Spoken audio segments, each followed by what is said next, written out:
Assalamu alaikum students, I hope you are doing well. Today we are going to discuss some words that are used as a mute consonant. हम देखेंगे कि कुछ लफ्ज़ इस तरह के होते हैं जिनके फर्स्ट लेटर जो है वो एक कॉन्सोनेंट होता है, लेकिन हम उसको बोलते वक्त इस्तेमाल नहीं करते हैं, उसको प्रोनाउंस नहीं करते हैं, यानी वो म्यूट होता है, साइलेंट लेटर होता है।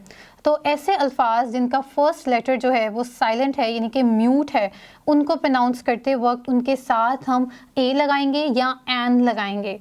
This is quite tricky sometimes, क्योंकि आपको देखना है कि कौन सा वर्ड जो है वो कौन सी साउंड प्रोड्यूस कर रहा है। As all of us know कि इंग्लिश जो है उसमें हमारे पास 26 लेटर्स हैं टोटल, जिसमें ए, ई, आई, ओ, यू जो हैं वो हमारे वाउल्स हैं और इसके अलावा जो रिमेनिंग हैं वो हमारे कॉन्सोनेंट्स हैं।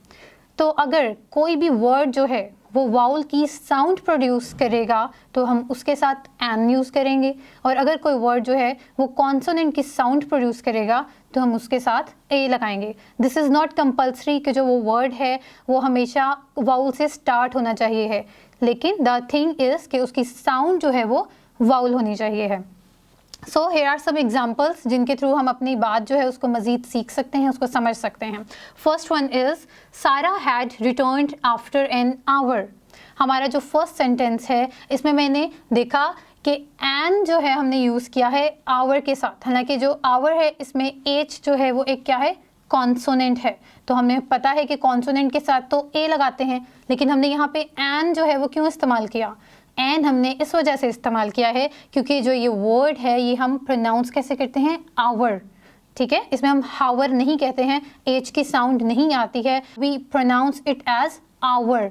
तो क्योंकि हम इसमें आवर को बोलते हुए साउंड ए की आ रही है विच इज़ एन वावल, तो that's why we have used an here. In second example, Yusuf is an honourable citizen. यहाँ पे भी हम इसको प्रोनाउंस करते वक्त इस वर्ड को हमने कैसे प्रोनाउंस किया है, ऑनरेबल। ठीक है, हमने इसको हॉनरेबल प्रोनाउंस नहीं किया है क्योंकि ये एक साइलेंट कॉन्सोनेंट है, ये एक म्यूट कॉन्सोनेंट है। यहाँ पे क्योंकि ये कॉन्सोनेंट हमारा म्यूट है, हमने इसको प्रोनाउंस नहीं किया, तो हमारी प्रोनाउंसिएशन में जो साउंड प्रोड्यूस हो रही है वो एक वाउल की साउंड है विच इज़ ओ। ठीक है, ऑनरेबल, और वी नो के ओ जो है वो एक वाउल है, so that's why we have used an hair.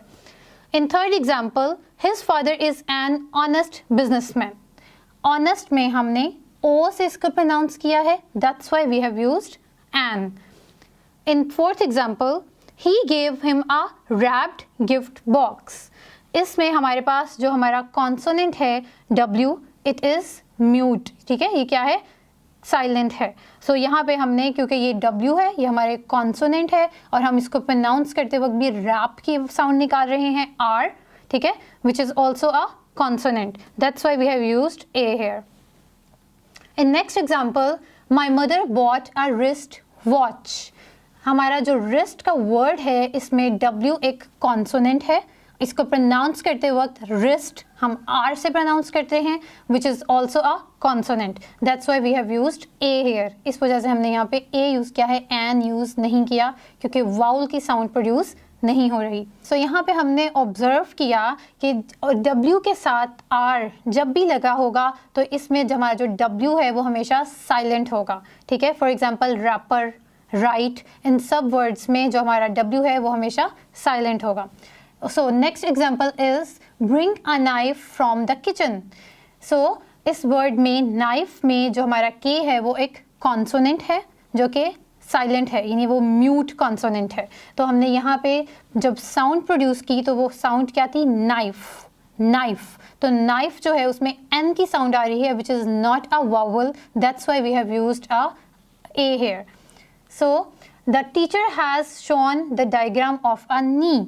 ठीक है, यहाँ पे जो नी है उसको प्रोनाउंस करते वक्त नी वो एन से स्टार्ट हो रहा है, के जो है वो हमारा एक साइलेंट कॉन्सोनेंट है जो कि म्यूट है, और यहाँ पे हमने उसके साथ ए का इस्तेमाल किया है क्योंकि कॉन्सोनेंट के साथ हम ए का इस्तेमाल करते हैं।